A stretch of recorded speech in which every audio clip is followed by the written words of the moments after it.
Hello students, आई hope कि पिछले जितनी एक्सरसाइजेस हम लोग ने परमुटेशंस एंड कॉम्बिनेशंस में किया है वो आपने कंप्लीट कर लिया होगा और अब आप मिसलीनियस भी करने की स्थिति में आ गए होंगे। मिसलीनियस में 9, 10 और 11 क्वेश्चंस हैं and miscellaneous is for doing by yourself. अपने आप करने के लिए मिसलीनियस होता है। जितने भी एक्सरसाइजेज आपने पढ़े हैं, इसीलिए उसका नाम विविध प्रश्नावली है ना।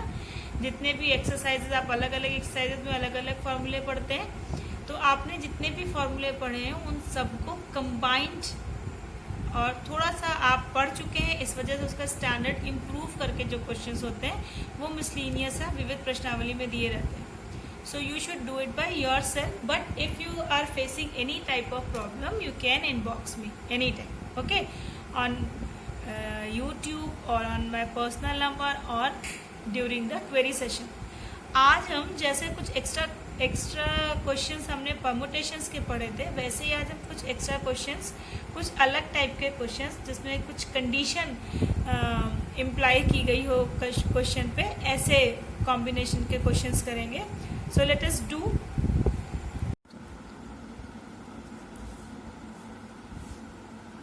मेरे पास जो साइड बुक अवेलेबल है बच्चों, उससे हम कुछ एक्स्ट्रा क्वेश्चन करने की कोशिश करते हैं। इसे क्वेश्चन दिया है कि ज्ञात कीजिए कि 15 खिलाड़ियों में से 11 खिलाड़ियों का चयन कितने प्रकार से किया जा सकता है। ठीक है, यहाँ तक क्वेश्चन था कि out of 15 you have to select 11। 15 में से आपको 11 चुनने हैं। 15 खिलाड़ी हैं, ठीक है, कुल कितने खिलाड़ी हैं? 15। और चुनने कितने हैं? चुने जाने हैं 11 खिलाड़ी। ठीक, तो यहां तक तो बात सिंपल थी। कॉम्बिनेशन अगर निकालना होता आउट ऑफ 15 11, तो आप सीधे सीधे क्या करते? 15C 11 निकाल देते, तो नंबर ऑफ कॉम्बिनेशंस निकल जाते। लेकिन यहाँ पे उन्होंने वो कह रहे हैं यदि, मतलब अब इस पे उन्होंने कंडीशन लगा दी। क्या कंडीशन लगा दी? पहला है कि एक विशेष खिलाड़ी सदैव चुना जाता है। एक विशेष खिलाड़ी सदैव चुना जाता है। मे बी कि वो टीम का कैप्टन है, मे बी कि सबसे बेस्ट प्लेयर है, इसलिए उसे वो हमेशा चुनते हैं उन 11 में से। तो अब जब 15 कुल खिलाड़ी कितने थे? 15 थे और चुनने 11 थे, लेकिन एक खिलाड़ी जो फिक्स्ड है उसको चुना ही जाना है। ठीक है, तो शेष कितने खिलाड़ी बचे? 14 में से एक सदैव चुना जाता है, सदैव चुना जाता है। तो शेष खिलाड़ी कितने बचे? जो हमेशा चुना जाता है वो तो बाहर हो गया इलेक्शन में से, तो एक खिलाड़ी बचे 14। ठीक है, 15 - 1, 15 में से एक निकल गया। और जगह कितनी बची? कितने आपको चुनने हैं? जब आपके पास पहले कितने थे? 11 चुनने थे, लेकिन एक की जगह फिक्स हो गई, तो चुने जाने वाले खिलाड़ियों की संख्या, चुने जाने वाले खिलाड़ियों की संख्या ये बराबर कितनी हो गई? 11 - 1, क्योंकि एक तो फिक्स्ड है, तो इट इज इक्वल टू 10। ठीक है, तो अब क्या है कि 14 में से 10 चुनने हैं आपको। ठीक, तो 14 में से 10 खिलाड़ी चुनने की विधियां, 14 में से 10 खिलाड़ी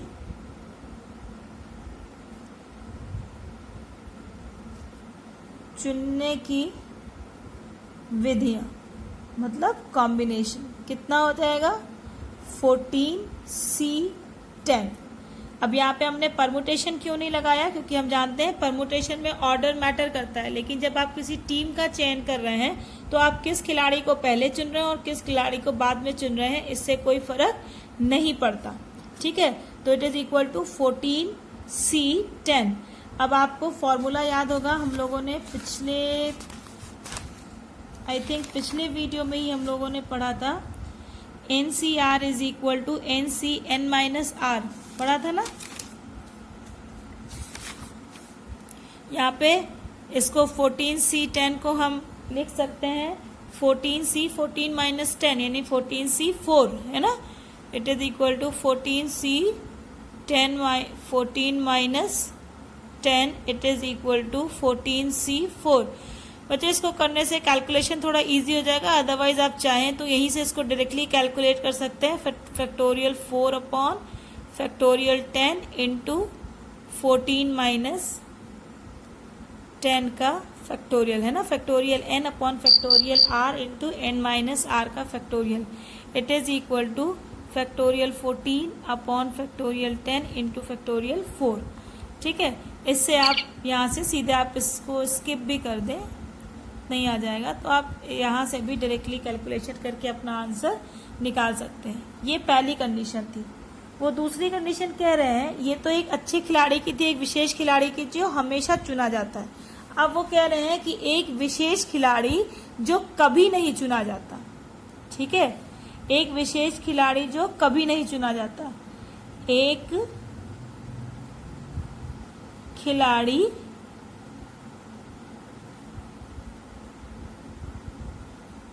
कभी नहीं चुना जाता, मतलब उसकी केवल औपचारिकता है, उसे चुनना नहीं है। इसका मतलब शेष खिलाड़ी कितने हो गए इस कंडीशन में? शेष खिलाड़ी इज इक्वल टू 15 माइनस 1, क्योंकि जैसे कभी चुना ही नहीं जाता उसको हम अपने चयन की प्रक्रिया में नहीं रखेंगे। लेकिन एक को हटा तो दिया, लेकिन चुने जाने वाले खिलाड़ियों की संख्या कितनी है? चुने जाने वाले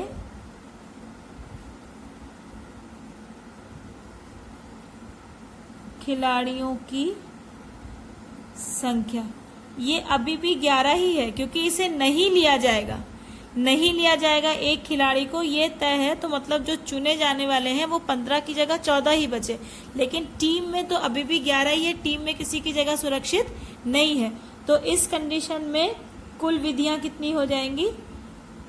कुल विधियां इज इक्वल टू 14C11। तो इस दोनों ही क्वेश्चंस में जो दोनों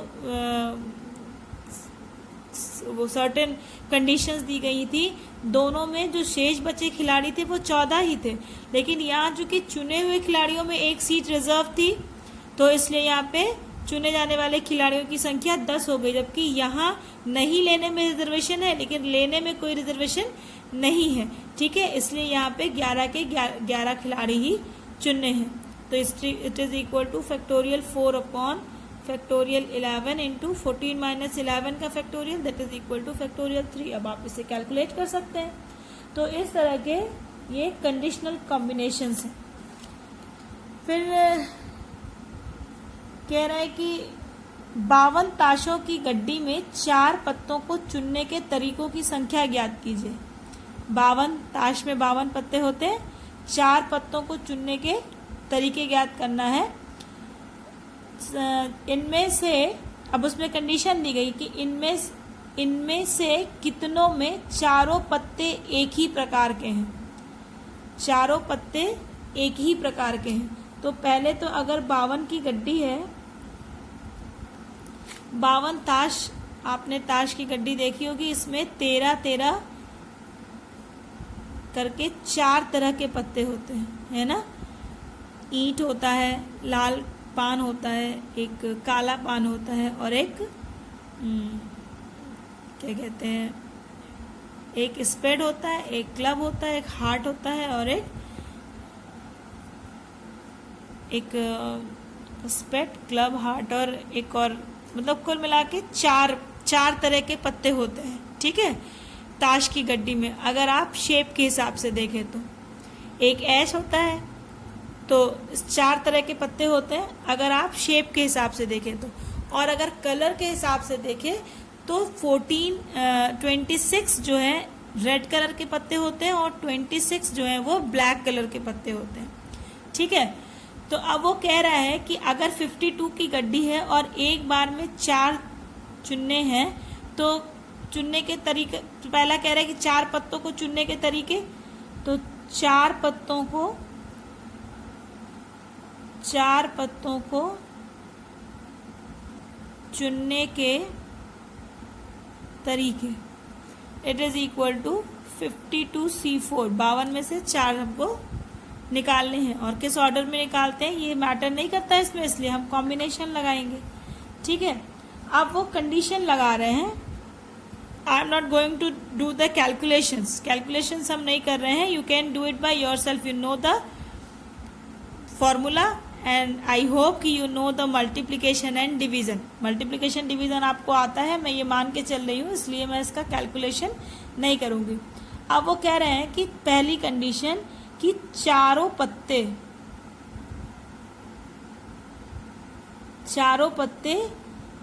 एक ही प्रकार के हों।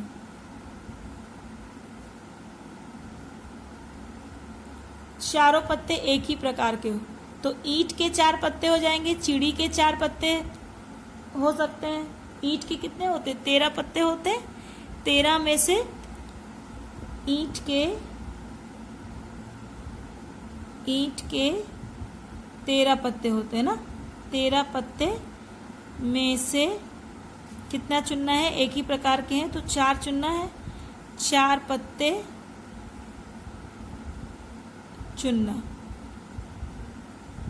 It is equal to 13C4।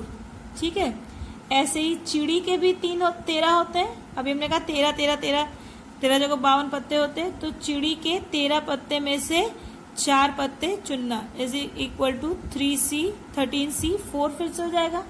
ऐसे ही पान के भी 13 पत्ते होते हैं। ठीक है, पान के 13 पत्तों में से 4 पत्ते चुनना 13C4। और एक कौन सा होता है? हुकुम का S, है ना। हुकुम के 13 पत्तों में से 4 पत्ते चुनना, मतलब 13C4। अब बच्चों यहाँ पे ये जो 4 कंडीशन बन रही हैं, इन चारों में अगर चारों पत्ते ईंट के हैं तो बाकी तीनों के नहीं हो सकते। अगर चिड़ी के हैं तो ईंट, पान और हुकुम के नहीं हो सकते। अगर पान का है तो ईंट, चिड़ी और हुकुम का नहीं हो सकता। और अगर हुकुम का है तो ये बाकी तीनों के नहीं हो सकते।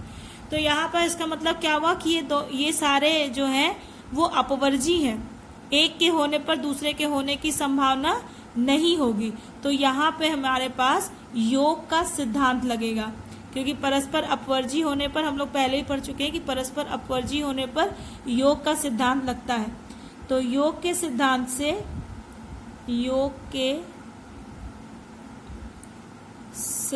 से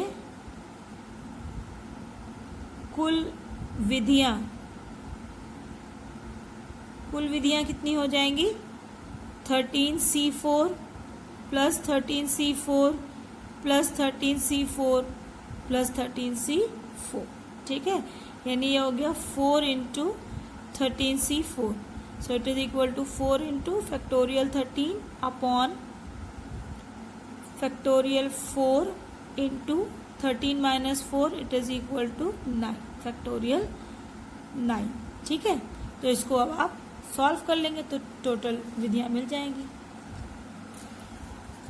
फिर कह रहा है कि अगर चारों पत्ते 4 विभिन्न प्रकार के हों, 4 पत्ते निकाले जाएं 52 में से और चारों अलग अलग तरह के पत्ते हों। ठीक है, तो अगर चारों अलग अलग तरह के पत्ते होंगे, दूसरी कंडीशन है कि चारों अलग अलग पत्ते हों। चारों अलग अलग पत्ते होंगे तो ईंट का निकालेंगे तो 13 पत्ते हैं, 13 में से 1 निकलेगा, 4 हैं, 4 अलग अलग तरह के। फिर ऐसे ही चिड़ी में भी 13 में से हमें 1 पत्ता निकालना होगा। फिर पान के लिए भी 13 में से 1 पत्ता और हुकुम का भी 13 में से 1 पत्ता। इस तरह से 1 2 3 4 पत्ते निकल जाएंगे। ठीक है, हर गड्डी में से 1 पत्ता चाहिए। अब यहाँ पे देखो कि 4 पत्ते निकालने थे तो हम ये वाला पत्ता निकाल लेंगे, ये निकाल लेंगे, ये निकाल लेंगे, ये निकाल लेंगे। जब सभी पत्तों को निकाल लेंगे तब जाके हमारा टास्क पूरा होगा, है ना। सारे इंडिविजुअल्स हैं और लेकिन जब चारों का चारों टास्क हो जाएगा तब जाके हमारा काम पूरा होगा। तो यहाँ पे कौन सा सिद्धांत लगेगा? यहाँ पे गुणन का सिद्धांत लगेगा। तो गुणन के सिद्धांत से कुल विधियां कितनी हो गई?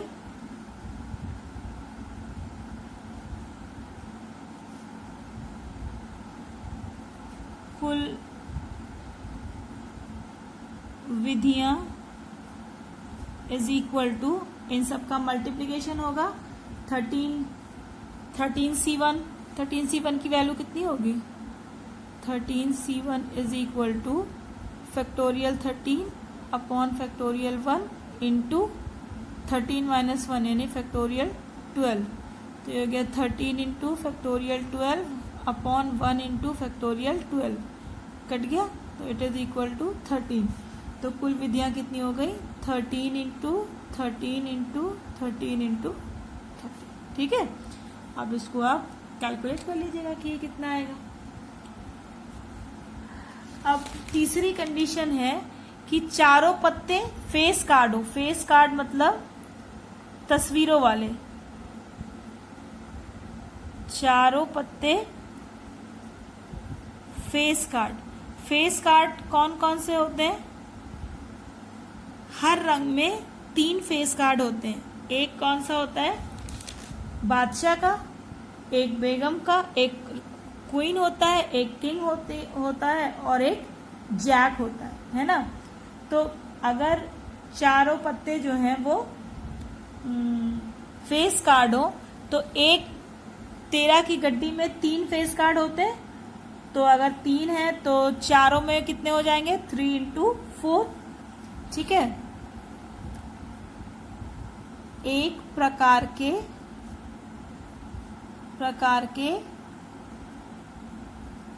3 फेस कार्ड होते हैं। ठीक है, 3 फेस कार्ड होते हैं, एक किंग होता है, एक क्वीन होती है और एक जैक होता है। तो 4 तरह के कार्ड्स होते हैं। तो 4 तरह के कार्ड्स में कितने हो जाएंगे, तो देयरफॉर 52 की गड्डी में कुल फेस कार्ड कितने हो जाएंगे, 4 into 3 it is equal to 12। 12 में से आपको कितने चुनने हैं, 4। तो यहाँ पे कुल विधियां कितनी हो गई, कुल विधियां हो गई यहाँ पे 12 में से 4 चुनना है यानी 12C4। तो it is equal to factorial 12 upon factorial 4 into factorial 8। 12 minus 4 it is equal to 8। ठीक है, फिर इसको आप कैलकुलेट कर सकते हैं। चौथी कंडीशन दी गई है कि चारों पत्ते एक ही रंग के हों।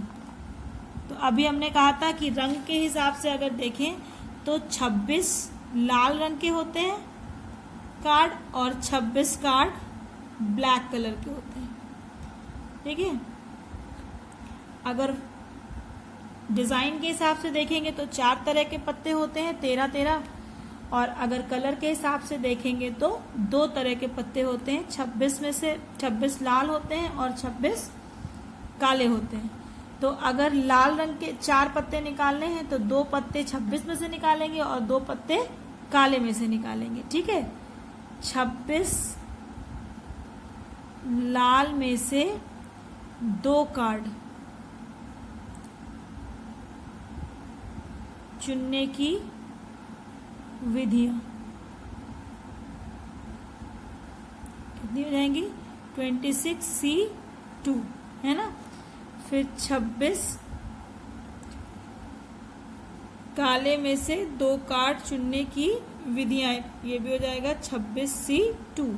अब दोनों को चुन लेंगे तभी तो 2 कार्ड इसके 2 कार्ड इसके मिला के 4 कार्ड होंगे। तो कुल विधियां कितनी हो गई, कुल विधियां इज इक्वल टू गुणन का सिद्धांत लगेगा 26C2 इंटू 26C2। अब इसको आप कैलकुलेट कर लीजिए। ठीक है, इस तरह से आप कंडीशंस वाले कॉम्बिनेशन के क्वेश्चंस भी कर सकते हैं। बच्चों बेसिकली आपको सबसे पहला काम जो है परमुटेशन कॉम्बिनेशन में कि आपको ये पहचान में आना चाहिए कि जो दिया हुआ क्वेश्चन है वो परमुटेशन का क्वेश्चन है या कॉम्बिनेशन का क्वेश्चन है। और उसको समझने के लिए बस एक ही तरीका है कि आपको ये समझ में आए कि जो आप कर रहे हैं, जो आप क्वेश्चन कर रहे हैं उसमें ऑर्डर मैटर करता है या नहीं मैटर करता है। इस चीज़ को आपको समझना होगा और इसके लिए बहुत ढेर सारे प्रैक्टिस की ज़रूरत है। एक बात और स्टूडेंट्स की ऑलमोस्ट सबकी कॉपियाँ जमा हो चुकी हैं आपके सेक्शन में। आई थिंक 1 या 2 बच्चे ऐसे हैं जिनकी कॉपियाँ सबमिट नहीं हुई हैं, बाकी सभी बच्चों ने सबमिट कर दी हैं और मैं कॉपी करेक्शन भी कर रही हूँ। मुझे मे बी कि आप पहली बार आपके लिए ये मैथमेटिक्स नहीं है, नई पढ़ रहे हैं आप, तो मे बी कि पहली बार आप नहीं सही से कर पाए हो किसी कॉपीज़ में, या कुछ कॉपीज़ में बहुत रैंडम क्वेश्चंस किए हैं। शायद जो मैंने वीडियो में एक्स्ट्रा क्वेश्चंस कराए थे वो भी आपने उसमें कर दिए, लेकिन जो प्रॉपर क्लास वर्क कॉपी बनेगी वो सिर्फ एनसीईआरटी के एक्सरसाइजेस की बनेगी। ये मैंने पहले भी क्लियर किया था and let me to clear it again कि जो आप क्लास वर्क की कॉपी बनाएंगे उसमें स्ट्रिक्टली आप एनसीईआरटी के ही क्वेश्चंस करेंगे। मिसलीनियस क्लास वर्क कॉपी में करने की ज़रूरत नहीं है, मिसलीनियस आप अपनी प्रैक्टिस कॉपी में करेंगे, ठीक है। कैलकुलेशंस पे ध्यान दीजिए बच्चों, कैलकुलेशंस में बहुत गलतियां थी। अगर आप में से किसी की कॉपी अभी तक सबमिट नहीं हुई है तो आपके ग्रुप में मैसेज डाला गया है, आप उस टाइमिंग के अकॉर्डिंग अपनी कॉपी सबमिट कर दीजिए, क्योंकि इसके बाद कॉपी सबमिट नहीं होगी और फिर हमें आपके मार्क्स डिडक्ट करने पड़ेंगे। सो आई होप कि you all can understand it कि अभी जब तक कि रियल क्लासेस नहीं चल रही है, इस वर्चुअल क्लास को ही आप रियल क्लास मान के चलिए, ठीक है। So prepare yourself according to that, or keep on practicing, keep good care of your health, stay safe, stay healthy. Bye.